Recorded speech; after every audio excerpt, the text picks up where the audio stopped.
ప్రియమైన స్నేహితులారా, ప్రభు అయిన యేసుక్రీస్తు వారి ధన్యకరమైన శుభకరమైన నామంలో మీకందరికీ శుభములు తెలియజేస్తా ఉన్నాను. ప్రియమైన స్నేహితులారా, ఈ సమయంలో యేసు ఎవరు అనే అంశం పైన మీతో మాట్లాడాలని నేను ఎంతగానో ఆశపడతా ఉన్నాను. ప్రభు అయిన యేసుక్రీస్తు వారిని గురించి లోకం ఏమంటుంది? లోకంలో ఉన్నటువంటి మనుషులు అనేక రకాలుగా యేసు ప్రభువుని గురించి ఆలోచిస్తున్నారు. కొందరైతే ఆయన క్రైస్తవుల దేవుడని, ఇంకొందరైతే ఆయన అమెరికా వారి దేవుడని, ఇంకొందరైతే ఆయన ఇంగ్లీష్ వారి దేవుడని, ఇంకొందరైతే ఆయన తక్కువ జాతి వారి దేవుడని, ఇంకా అనేక రకాలుగా తలస్తూ ఉన్నారు. అయితే నిజంగా యేసు ఎవరు? ప్రపంచంలో ఎవరు పేరెత్తిన అభ్యంతరం కలగదు.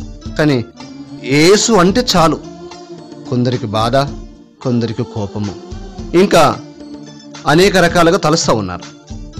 అయితే ఈ సమయమున యేసు ఎవరు? యేసుని గురించి బైబిల్ ఏమని చెప్తుంది? ప్రభువైన యేసుక్రీస్తు వారిని గురించి ఏమని రాయబడింది? ఆయన నిజానికి ఎవరు? ఒక దినమున యెరికో అనే ప్రాంతంలో ప్రభువైన యేసుక్రీస్తు వారు సంచరిస్తూ వెళ్తూ ఉన్నాడు. అదే ప్రాంతానికి చెందిన సుంకపు గుత్తదారుడైన అనగా ఇన్కమ్ ట్యాక్స్ ఆఫీసర్ అయిన జక్కయ్య యేసు ఎవరో చూద్దామనుకున్నాడు. లూకా సువార్త 19వ అధ్యాయము 1 నుండి 3 వచనాలు నేను చదువుతున్నాను, దయచేసి వినండి. ఆయన సంచరించుచు అనగా యేసు సంచరించుచు యెరికో పట్టణంలో ప్రవేశించి దాని గుండా పోచుండెను. ఇదిగో సుంకపు గుత్తదారుడును ధనవంతుడునైన జక్కయ్య అను పేరు గల ఒకడు యేసు ఎవరో అని చూడగోరేను. విన్నారా? ఇక్కడ రాయబడింది, సుంకపు గుత్తదారుడైనటువంటి జక్కయ్య ప్రభువైన యేసుక్రీస్తు వారు జీవించిన కాలంలో తాను కూడా జీవించాడు. యేసును గూర్చి అనేక రకాలుగా అప్పటికే చెప్పుకుంటున్నారు. యేసు ప్రభువారు తాను శరీరధారిగా ఈ లోకంలో జీవిస్తున్నప్పుడు 30 సంవత్సరాల వయసులో తన పరిచర్యను ఆరంభించినాడు. అనేకులకు అనేక రకాల అద్భుతాలు చేస్తున్నాడు. కుంటివారికి కాలిచ్చినాడు, గురుడివారికి చూపించినాడు, మగవారిని మాట్లాడజేసినాడు, ఇంకా అనేకమైనటువంటి అద్భుతాలు చేశాడు.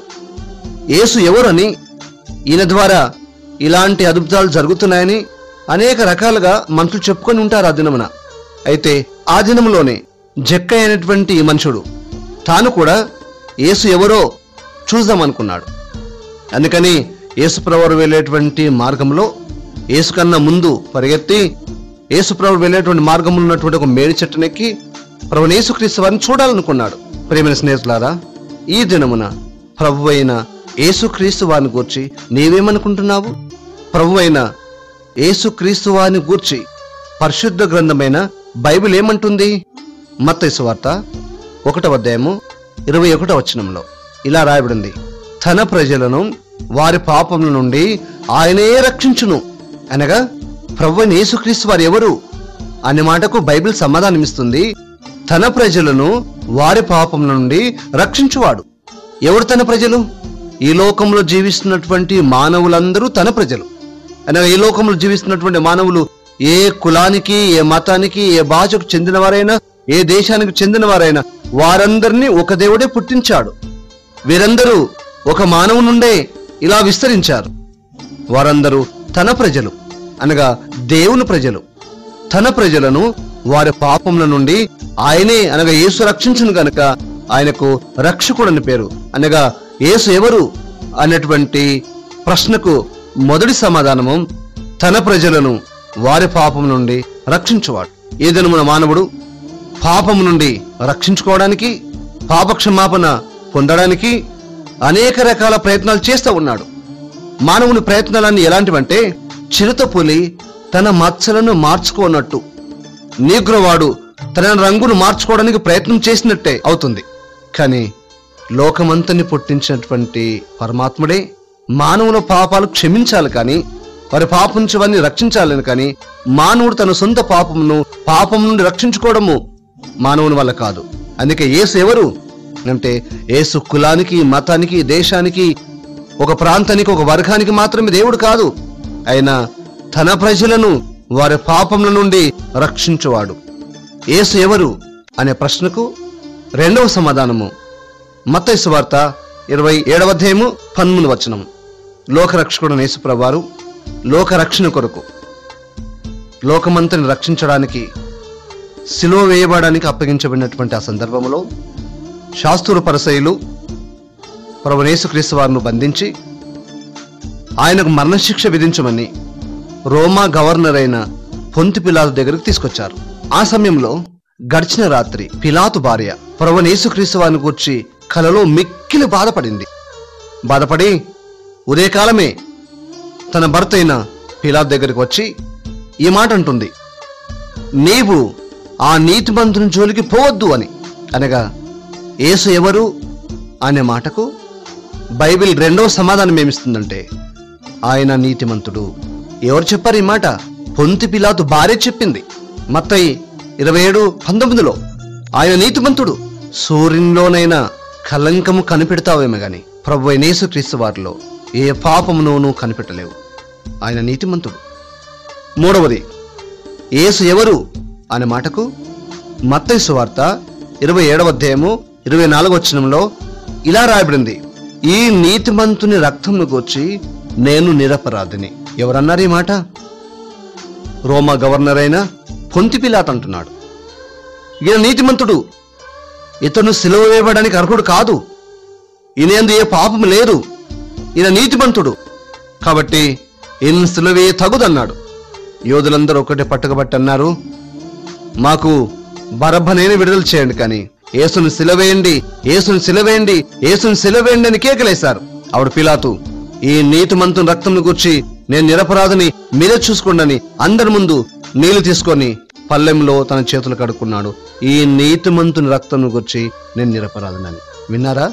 యేసు ఎవరు అనే మాటకు మూడవ సమాధానం ఏంటంటే, ఆయన నీతిమంతుడు. పిలాతు అంటున్నాడు. నాలుగవ సమాధానం యోహాను సువార్త 1వ అధ్యాయము 29వ వచనంలో బాప్తిస్మమిచ్చి యోహాను అనేటువంటి ఒక భక్తుడు తన శిష్యులకు ప్రభువైన యేసుక్రీస్తు అని పరిచయం చేస్తూ ఇలా అంటున్నాడు, ఇదిగో లోక పాపమును మోసుకొని పోవు దేవుని గొర్రెపిల్ల అని. ప్రేమని స్నేహితులారా, ప్రభువైన యేసుక్రీస్తు వారిని గురించి యోహాను ఏమంటున్నాడంటే, లోక పాపమును మోసుకొని పోవు దేవుని గొర్రెపిల్ల అని. విన్నారా? ఐదవది, యోహాను సువార్త 4వ అధ్యాయము 42వ వచనంలో ఈ మాట రాయబడింది, ఒక దినమున ప్రభువైన యేసుక్రీస్తు వారు సమరయ అనే పట్టణం గుండా పయనిస్తూ సుకారు అనేటువంటి ఊరి దగ్గరికి వచ్చాడు. అక్కడ యాకోబు బావి ఉంది. అక్కడ యేసు ప్రభువారు అలసిపోయినట్టు రీతిన కూర్చున్నాడు.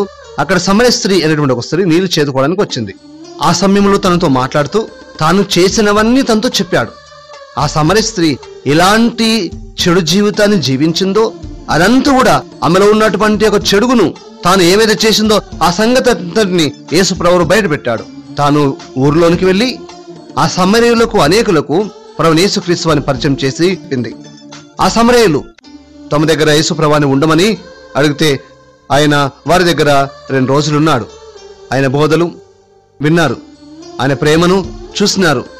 యేసు ప్రభువు ఎవరో అనేటువంటి సంగతి వారికి సంపూర్ణంగా అర్థమైంది.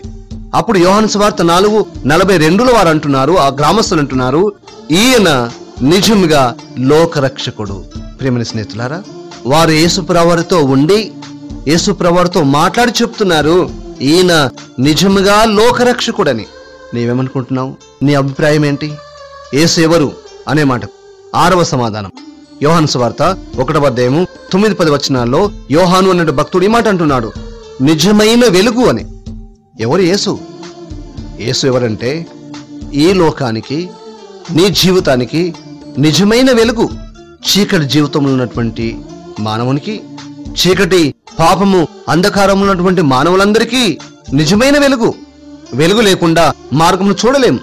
వెలుగు లేకుండా మంచి చెడులు మనము ఎత్తులోతు దగ్గర దూరం మనకు అర్థమవ్వదు. అందుకని ప్రేమైన స్నేహితులారా, ఈ లోకము పాపం చేత అంధకారమయమైంది. అందుకే మానవునికి అర్థం అవ్వట్లేదు. మానవుడు ఎంతో జ్ఞానాన్ని సంపాదించుకున్న అంధకారం అన్నటువంటి చీకటిలో ఉన్నాడు, పాపని చీకటిలో ఉన్నాడు. యేసు ప్రభువారు ఈ లోకమునకు నిజమైన వెలుగు. ఆయన వెలుగులో నడిచిన వారు మాత్రమే స్వర్గానికి చేరుకొనగలరు.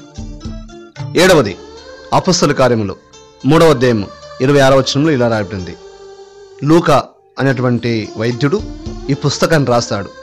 తను ఒక డాక్టర్. అని చెప్తున్నాడు. యేసుక్రీస్తు ప్రభువుని గురించి తన అభిప్రాయం ఏంటో చెప్తున్నాడు. దుష్టత్వం నుండి మళ్లించువాడు అని. విన్నారా? యేసు ప్రభువు ఎవరట?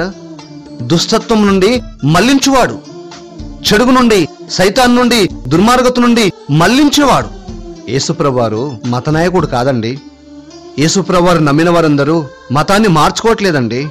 చెడిపోయిన భ్రష్టమైన హృదయం మారింది వారిది. యేసు ప్రభువారు మతాన్ని మార్చడు, కానీ చెడిపోయినటువంటి హృదయాన్ని మార్చుతాడు ఆయన. దుష్టత్వము అనగా దుష్టుడైన సైతాన్ చేతిలో ఉన్నటువంటి వారిని రక్షిస్తాడు, వారి బ్రతుకులు మారుస్తాడండి. ఈ దినం చూస్తే ఎందరో మాంత్రికులు, ఎందరో దుర్మార్గులు, ఎందరో వ్యభిచారులు, దొంగలు, మోసగాలు, నరహంతకులు, దేశద్రోహులు, ఎంతో మంది వేశ్యలు ప్రభువైన యేసుక్రీస్తు వారి దగ్గరకు వస్తే ఆయన వారి దుష్టత్వము నుండి వారిని రక్షించినాడు. అనేక మంది దొంగలు, ప్రభుత్వం కూడా వారిని అదుపులో పెట్టలేకపోయింది. సెంట్రల్ జైల్లో వేసి యావజ్జీవ కారాగార శిక్ష వారికి విధించినా వారి బ్రతుకు మారలేకపోయింది. కానీ ప్రేమని స్నేహితులారా, యేసుప్రభువారి దగ్గరకు వచ్చినప్పుడు యేసుప్రభువారు వారి యొక్క దుష్టత్వం నుండి మళ్లించినాడు, వారి చెడుగు నుండి తప్పించినాడు, వారి పాపను క్షమించినాడు. వారి జన్మ ధన్యమైపోయిందండి. అయితే యేసుప్రభువారిని గురించి నీవేమనుకుంటున్నావు? యేసుప్రభువారు దుష్టత్వం నుండి మళ్లించువాడు. 16వ అధ్యాయము 25-27 వచనాల్లో చదువుతున్నాను. అనాది నుండి రహస్యంగా ఉంచబడిన దేవుని మర్మము. విన్నారా? ఎవరు ప్రభువైన యేసుక్రీస్తు వారు అంటే అనాది నుండి, అనాది కాలము నుండి, సృష్టి ఆరంభము నుండి రహస్యంగా ఉంచబడిన దేవుని మర్మము. మన దేశంలో అనేక మంది భక్తులు, పెద్ద పెద్ద మేధావులు, ఇంకా అనేకులు, స్వాములు, సన్యాసులు, సాధువులు, అనేకులు దైవంను చేరుకోవాలని ఎంతో తపస్సులు చేసినారు. దేవుని చేరుకునేటువంటి మార్గము వారికి అర్థం కాక దేవుని దగ్గరికి ఎవరు చేర్చగలరు? దేవుడు పరిశుద్ధుడు, సమీపించరాని తేజస్సులో ఉన్నవాడు. ఏ మానవుడు దేవుని చూడడు, ఏ మానవుడు దేవుని దగ్గరికి వెళ్ళడు. అయితే ఇలాంటి దేవుని చేరుకోవడానికి ఎవరు ఆ దేవుని దగ్గరికి చేరుస్తారు అని అనాది కాలం నుండి మన పూర్వీకులు ఎన్నో తపస్సులు, ఎన్నో యాత్రలు, ఎన్నో తీర్థములు, ఇంకా ఎన్నో బలులు అర్పించారు, ఎంతో దానం చేశారు. ఏ రకం చేతనైనా సరే పుట్టించినటువంటి పరమాత్ముడైన దేవుని దగ్గరికి వెళ్తామనుకున్నారు. కానీ వారందరికీ కూడా ఈ మర్మము అనగా దేవుని దగ్గరికి వెళ్ళేటువంటి మార్గమైన ఈ మర్మము ఒక మర్మముగానే ఉంచబడింది. ప్రేమని స్నేహితులారా, యేసు ఎవరు అంటే ఒక క్రైస్తవులకు మాత్రం దేవుడు కాదాయన. ఇక రాయబడింది, అనాది నుండి, సృష్టి ఆరంభం నుంచి మానవునికి ఈ సంగతి మర్మంగా ఉంచబడిన దేవుని మర్మము. ఈ దేవుని మర్మము యేసుక్రీస్తు ప్రభువారి ద్వారా దేవుని దగ్గరికి మానవుడు వెళ్ళేటువంటి ఈ మార్గమైనటువంటి ఈ మర్మము ప్రభువైన యేసుక్రీస్తు వారు. ఎవరు అనుకున్నారు యేసు అంటే? చులకనగా మాట్లాడుతున్నారా? యేసు అనాది నుండి రహస్యం ఉంచబడిన దేవుని మర్మము. యేసు ఎవరు అనే ప్రశ్నకు 9వ సమాధానాన్ని చెప్తున్నాను. కొలస్సీ పత్రిక 1వ అధ్యాయము 15వ వచనంలో ఈ మాట రాయబడింది, అదృశ్య దేవుని స్వరూపి. ఎవరట? దేవుడు అదృశ్యుడు అనగా దేవుడు కంటికి కనబడడు. కాబట్టి ఆ కంటికి కనబడినటువంటి దేవుని యొక్క స్వరూపం ఎవరంటే ప్రభువైన యేసుక్రీస్తు వారు. నీకు దేవుని చూడాలని ఉందా? హృదయ శుద్ధి గల వారు ధన్యులు, వారు దేవుని చూస్తారని మత్తయి సువార్త 5వ అధ్యాయము 8వ వచనంలో రాయబడింది. ప్రేమని స్నేహితులారా, హృదయాన్ని ఎవరు శుద్ధి చేస్తారు? పాపాత్ముడైన మానవుడు తన సొంత చేతులతో తన పాపమును తీసేసుకోవడం, తన హృదయం శుద్ధిపరచుకోవడం మానవుని వల్ల కాదు. అదృశ్యుడైనటువంటి దేవుణ్ణి అందుకే మానవుడు దృశ్యమైనటువంటి కళ్ళతో చూడలేకపోతున్నాడు. ప్రేమైన స్నేహితులారా, ప్రభువైన యేసుక్రీస్తు వారు ఎవరు అంటే అదృశ్య దేవుని స్వరూపి అనగా దేవుని స్వరూపం అంతా ప్రభువైన యేసుక్రీస్తు వారిలో ఉంది. ప్రభువైన యేసుక్రీస్తు వారిని చూసిన వారు మాత్రమే దేవుని చూడగలరు. ప్రభువైన యేసుక్రీస్తు వారిని వెంబడించిన వారు మాత్రమే దేవుని రాజ్యానికి చేరుకొనగలరు. ప్రభువైన యేసుక్రీస్తు వారు ఎవరనుకున్నారు? అదృశ్య దేవుని స్వరూపి. 10వ సమాధానం కొలస్సీ పత్రిక 1:15 ఇలా రాయబడింది, సర్వ సృష్టికి ఆది సంభూతుడు. విన్నారా? యేసు ఎవరు అనే మాటకు 10వ సమాధానం చెప్తున్నాను, సర్వ సృష్టికి ఆది సంభూతుడు అనగా ఈ సృష్టి అంతటికి, ఈ మహా విశ్వం అంతటికి ఆది సంభూతుడు ఆయనే, ఆది ఆయనే. కొందరు అనుకున్నారు, కొందరు అంటున్నారు యేసుప్రభువు వారు 2013 సంవత్సరాలకు మాత్రమే చెందినవాడు కదా అనుకున్నారు.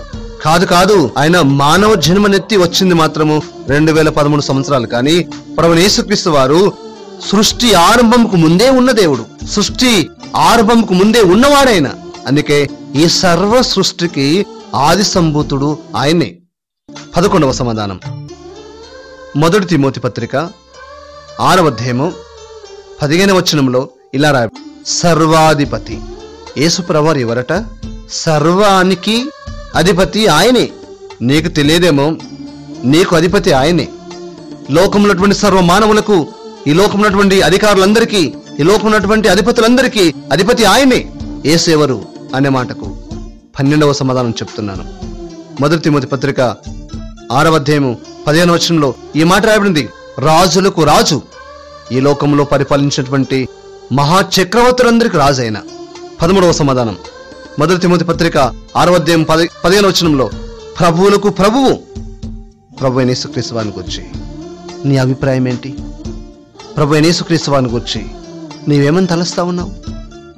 ప్రేమైన స్నేహితుడా, ప్రభువైన యేసుక్రీస్తు వాడు, ప్రభువైన యేసుక్రీస్తు వారు ప్రభువులకు ప్రభువు, ప్రభువైన యేసుక్రీస్తు వారిని గురించి 14వ సమాధానం మీకు చెప్తున్నాను.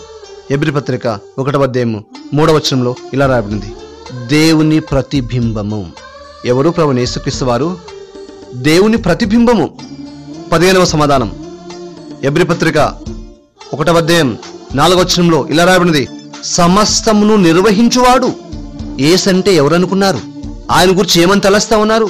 ప్రభువైన యేసుక్రీస్తు వారు సమస్తమును నిర్వహించువాడు. ప్రేమైన స్నేహితులారా, నీకు తెలుసా ఒక ఆపరేటర్ లేకుండా కంప్యూటర్ పనిచేయదని? నీకు తెలుసా ఒక డ్రైవర్ లేకుండా వాహనం పరిగెత్తలేదని? నీకు తెలుసు ఒక బ్యాటరీ లేకుండా మన వాచ్ తిరగలేదని, ఒక నడిపించువాడు లేకుండా ఏది నడవలేదని. అయితే ఈ భూమి రోజుకు ఒకసారి తన చుట్టూ తాను తిరుగు వస్తుందే, అందుకే మనకు రాత్రి భాగంలో ఏర్పడుతున్నది కదా. ఈ భూమి తిరుగుతుంది, గ్రహాలు తిరుగుతున్నాయి, సూర్యుడు, చంద్రుడు, నక్షత్రాలు, ఈ మహావిశ్వంలో ఉన్నటువంటి అన్ని గ్రహాలు తిరుగుతూ ఉన్నాయి కదా. ఎంత క్రమమైన పద్ధతిలో తిరుగుతున్నాయో నీకు తెలుసా? రోడ్డు పైన ఎన్ని డివైడర్స్ పెట్టినా, రోడ్డు పైన ఎన్ని ట్రాఫిక్ సిగ్నల్స్ పెట్టినా మనం రోజు వింటున్నాం, చూస్తున్నాం. ఎన్నో వాహనాలు ఢీకొంటున్నాయి, యాక్సిడెంట్స్ అవుతున్నాయి. అయితే ఎప్పుడైనా భూమి ఇంకో గ్రహాన్ని వెళ్ళి ఢీకొట్టినట్టు నీకు తెలుసా? వేరే గ్రహం వచ్చి భూమిని ఢీకొట్టినట్టు నీకు తెలుసా? అనగా వాటి యొక్క కక్షలో, వాటి గీతలో సమస్తాన్ని చక్కగా నిర్వహించువాడు ఎవరో నీకు తెలుసా? ఎప్పుడైనా ఊహించినావా?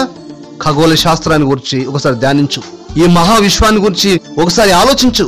ఈ సమస్తము తిరుగుతూ ఉంది. వాటిని ఎవరు తిప్పుతున్నారు? ప్రభువైన యేసుక్రీస్తు వారే.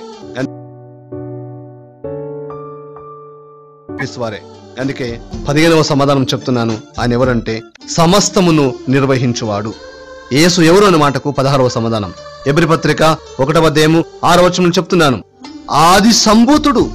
17వ సమాధానం, హెబ్రీ పత్రిక 7వ అధ్యాయము 25వ వచనం రాయబడింది, సంపూర్ణంగా రక్షించుటకు శక్తిమంతుడు. ఎవరిని? లోకములో ఉన్నటువంటి ఏ పాపాత్ముడైనా తన పాపం తెలుసుకొని పాప రక్షకుడైన యేసుక్రీస్తు ప్రభువు దగ్గర కానీ వచ్చినట్లయితే వారిని పాపము నుండి సంపూర్ణంగా రక్షించుటకు శక్తిమంతుడు. ఆయన కొంచెం కాదు, పాపం నుండి సంపూర్ణంగా రక్షించుటకు శక్తిమంతుడు. 18వ సమాధానం, హెబ్రీ పత్రిక 7వ అధ్యాయం 26వ వచనం, పరిశుద్ధుడు లేదా పవిత్రుడు. 19వ సమాధానం, నిర్దోషి. 20వ సమాధానం, నిష్కల్మషుడు అనగా కల్మషం లేనివాడు. ప్రభువైన యేసుక్రీస్తు వారిని గురించి 21వ సమాధానం చెప్తున్నాను. హెబ్రీ పత్రిక 7వ అధ్యాయం 26వ వచనం రాయబడింది, పాపులో చేరక ప్రత్యేకంగా ఉన్నవాడు. పాపులలో చేరలేదు ఆయన. పాపులైనటువంటి మానవులందరినీ ప్రేమించినాడు, కానీ ఏ వ్యక్తితో పాపంతో ఏకీభవించలేడు ఆయన. పాపులలో చేరక ప్రత్యేకంగా ఉన్నవాడు. ప్రభువైన యేసుక్రీస్తు వారిని గురించి యేసు ఎవరు అన్న మాటకు 22వ సమాధానం చెప్తున్నాను. మొదటి తిమోతి పత్రిక 2వ అధ్యాయము 5వ వచనంలో ఈ మాట రాయబడింది, దేవునికిని మానవులకును మధ్యవర్తి. మన దేశంలో అనేక మంది గురువులు, బాబాలు, స్వాములు అనేకులు పరమాత్ముడైన దేవుని దగ్గరికి వెళ్ళడానికి దేవునికిని అనగా పరిశుద్ధుడైన దేవునికిని పాపాత్ముడైన మానవునికిని వారు మధ్యవర్తులుగా నిలిచారు. అందుకే మనుషులందరూ దేవుని దగ్గరికి సరాసరిగా వెళ్ళలేక వీరి దగ్గరకు వచ్చారు. కానీ వారు దేవునికిని మానవులకును మధ్యవర్తిత్వం జరిగించేటువంటి సరైన వారేనా? దేవునికిని మానవులకును మధ్యవర్తి ఉండవలసినటువంటి ఒక వ్యక్తి అటు దేవుడై ఉండాలి, ఇటు మానవుడై ఉండాలి. అనగా పాపం లేనటువంటి వ్యక్తి అయి ఉండాలి, పాపాత్మను రక్షించువాడై ఉండాలి. వారు మాత్రమే దేవునికిని మానవులకును మధ్యవర్తి. ప్రేమ స్నేహితులారా, ప్రభువైన యేసుక్రీస్తు వారు ఒక్కడు మాత్రమే దేవునికిని మానవులకును మధ్యవర్తి అని మీకు ప్రేమతో తెలియజేస్తామున్నాను. 23వది యేసు ఎవరు అనే మాటకు 23వ సమాధానం చెప్తున్నాను. 1 తిమోతి పత్రిక 1వ అధ్యాయము 15వ వచనంలో ఈ మాట రాయబడింది. పాపులను రక్షించుటకు క్రీస్తు యేసు ఈ లోకమునకు వచ్చిన వాక్యము నమ్మదగినది, పూర్ణాంగీకారముకు యోగ్యమునై ఉన్నది. ప్రేమైన స్నేహితులారా, యేసు ఎవరు అనే మాటకు 23వ సమాధానం చెప్తున్నాను. పాపుల రక్షకుడు. ఏ వ్యక్తి కూడా పాపులను రక్షించలేడు. కానీ ప్రభువైన యేసుక్రీస్తు వారు పాపుల రక్షకుడు. ఎవరు పాపులు? దేవుని వాక్యం చెప్తుంది, ఏ భేదం లేదు, అందరూ పాపం చేసి దేవుడు అనుగ్రహించిన మహిమను పొందలేకపోతున్నారు. కాబట్టి ఈ లోకంలో ఉన్నటువంటి మానవులందరూ కూడా పాపులే. వారు ఏ కులానికి, ఏ మతానికి చెందిన వారైనా, వారు గురువులైనా, బాబాలైనా, పాస్టర్లైనా, ఇంకా ఎవరైనా సరే, ఈ లోకంలో పుట్టినటువంటి ప్రతి మానవుడు పాపాత్ముడే. కాబట్టి ఏ పాపాత్ముడు పరమాత్మ దగ్గరకు చేరలేడు. అందుకని ప్రభువైన యేసుక్రీస్తు వారు పాపులైనటువంటి మానవులను రక్షించడానికి ఈ లోకంలోకి వచ్చి మానవులందరికీ ఒక పాప శిక్షను ఆయన మీద వేసుకొని సిలువలో రక్తం గాచి చనిపోయి సమార్చబడి తిరిగి 3వ దినం లేశాడు. ప్రయాసపడి భారమును మోసుకుంటున్న సమస్త జనులారా, నా ఎదుకు రండి, నేను మీకు విశ్రాంతినిస్తానని ప్రేమతో ఆహ్వానిస్తున్నాడు. ప్రేమ స్నేహితులారా, ప్రభువైన యేసుక్రీస్తు వారు ఎవరు అనే ప్రశ్నకు 23వ సమాధానం పాపుల రక్షకుడు. చివరిగా ప్రభువైన యేసుక్రీస్తు వారు ఎవరు అన్న మాటకు 24వ సమాధానం అనగా చివరి సమాధానం ఇదే. చదువుతున్నాను, వినండి. ఆయన ఎవరంటే మార్గము, సత్యము, జీవము. ఆయన మార్గము అనగా దేవుని దగ్గరికి వెళ్ళడానికి మార్గము, సత్యము, సరైన వాడు, జీవము, బ్రతికించువాడు. అందుకే మన దేశంలో కొందరు ఇలాంటి ప్రార్థన చేసేవారు. అసతోమా సద్గమయ, తమసోమా జ్యోతిర్గమయ, మృత్యోర్మ అమృతంగమయ, ఓం శాంతి శాంతి శాంతి అని ప్రార్థించేవారు. అనగా దీని అర్థం ఏంటిది? ఓ దేవా, నేను అసత్యంలో ఉన్నాను, నన్ను సత్యంలోనికి నడిపించుము. నేను చీకట్లో ఉన్నాను, నన్ను వెలుగులోనికి నడిపించుము. నేను మరణంలో ఉన్నాను, నన్ను జీవంలోకి నడిపించుము. ఓ దేవా, నాకు శాంతి లేదు, శాంతి ప్రసాదించమని చెప్పేవారు. అయితే ప్రేమైన స్నేహితులారా, ప్రభువైన యేసుక్రీస్తు వారు మాత్రమే మార్గము, సత్యము, జీవం. చివరిగా ప్రభువైన యేసుక్రీస్తు వారిని గురించి నీ అభిప్రాయం ఏంటి? ప్రభువైన యేసుక్రీస్తు వారు ఒక కులానికి, మతానికి నాయకుడు అనుకుంటున్నావా? ప్రభువైన యేసుక్రీస్తు వారు తక్కువ జాతి వారికి దేవుడు అనుకుంటున్నావా? ప్రభువైన యేసుక్రీస్తు వారు ఇంగ్లీష్ వారు దేవుడు అనుకుంటున్నావా? నీ అభిప్రాయం ఏంటి? ప్రియమైన స్నేహితులారా, ప్రభువైన యేసుక్రీస్తు వారు ఎవరు అనే మాటకు 24 సమాధానాలు మీకు చెప్పాను. ప్రభువైన యేసుక్రీస్తు వారు తన ప్రజలను వారి పాపం నుండి రక్షించేవాడు, నీతిమంతుడు, లోక పాపం మోసుకొని పోయి దేవుని గొర్రెపిల్ల, నిజంగా లోకరక్షకుడు, నిజమైన వెలుగు, దుష్టత్వం నుండి మళ్లించువాడు, అనాది నుండి రహస్యంగా ఉంచబడిన దేవుని మర్మము, అదృశ్య దేవుని స్వరూపి, సర్వ సృష్టికి ఆది సంభూతుడు, సర్వాధిపతి, రాజులకు రాజు, ప్రభులకు ప్రభు, దేవుని ప్రతిబింబము, సమస్తమును నిర్వహించువాడు, ఆది సంభూతుడు, సంపూర్ణంగా రక్షించుటకు శక్తిమంతుడు, పవిత్రుడు, నిర్దోషి, నిష్కల్మషుడు, పాపుల చేరక ప్రత్యేకంగా ఉన్నవాడు, దేవునికి నీ మానవులకు మధ్యవర్తి, పాపుల రక్షకుడు, మార్గము, సత్యము, జీవం. విన్నారా? ప్రభువైన యేసుక్రీస్తు వారు ఎవరంటే అందును గురించి నీ అభిప్రాయం ఏంటి? ప్రేమ స్నేహితులారా, ప్రభువైన యేసుక్రీస్తు వారు పాపాత్ముడైన మానవుణ్ణి వాని పాపం నుండి రక్షించడానికి ఈ లోకంకి వచ్చి లోక పాపమంతటిని, లోక శాపమంతటిని తన మీద వేసుకొని మనకు రావాల్సిన పాప శిక్ష ఆయన భరించి చనిపోయి సమాధి చేయబడి తిరిగి 3వ దినమున లేచినాడు. ప్రభువైన యేసుక్రీస్తు వారు అన్నారు, నా ఎదుకు వచ్చేవాడిని నేను ఏమాత్రం త్రోసివేయనని. ప్రభువైన యేసుక్రీస్తు వారు ఇలా అన్నాడు, ప్రయాసపడి భారమును మోసుకొనిచున్న సమస్త జనులారా, నా ఎదుకు రండి, నేను మీకు విశ్రాంతిని సెలవిచ్చినాడు, విశ్రాంతినిస్తానని సెలవిచ్చినాడు. ప్రేమని స్నేహితులారా, ప్రభువైన యేసుక్రీస్తు వారు ఎవరు? ఆయన గురించి నీ అభిప్రాయం ఏంటి? ప్రేమ స్నేహితులారా, ప్రభువైన యేసుక్రీస్తు వారు ఒక కులానికి, మతానికి, దేశానికి మాత్రమే కాదు. దేవుని వాక్యంలో ఇలా రాయబడింది, యేసుక్రీస్తు అందరికీ ప్రభు అని. ప్రభువైన యేసుక్రీస్తు వారు రాబో ఉగ్రతను తప్పించువాడు. ప్రభువైన యేసుక్రీస్తు వారు సంపూర్ణంగా పాపాన్ని క్షమించువాడు. ప్రభువైన యేసుక్రీస్తు వారు దేవుని దగ్గరికి వెళ్ళేటువంటి మార్గము, సత్యము, జీవము. ప్రేమ స్నేహితులారా, ప్రభువైన యేసుక్రీస్తు వారి నామమున విశ్వాసం ఉంచండి. అప్పుడు మీరును మీ ఇంటి వారును ఆత్మరక్షణ పాపక్షమాపణ పొందుదురు. ప్రభువైన యేసుక్రీస్తు వారిని గురించి మీరు వివరంగా తెలుసుకోవాలంటే మీకు సమీపం ఉన్న క్రైస్తవ ఆరాధన మందిరానికి వెళ్ళండి. ఇంకా ప్రభువైన యేసుక్రీస్తు వారిని గురించి మీరు వివరంగా తెలుసుకొని ఆశపడినట్లయితే బైబిల్ గ్రంథం చదవండి.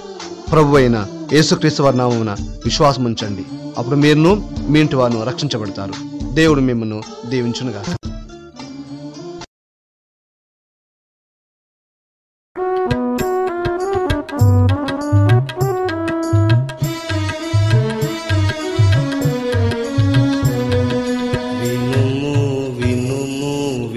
సోదరా ప్రభు యేసు మాటను, ప్రభు యేసు మాటను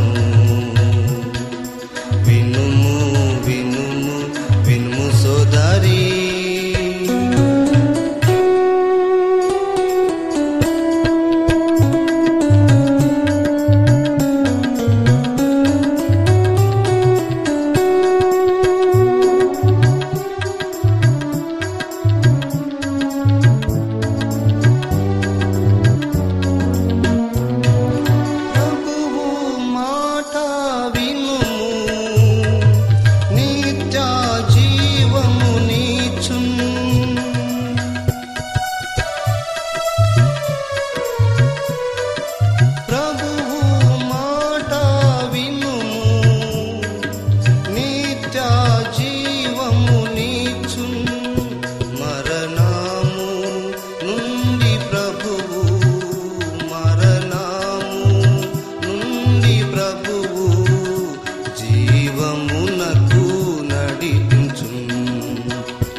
వినుము వినుము వినుము సోదరా.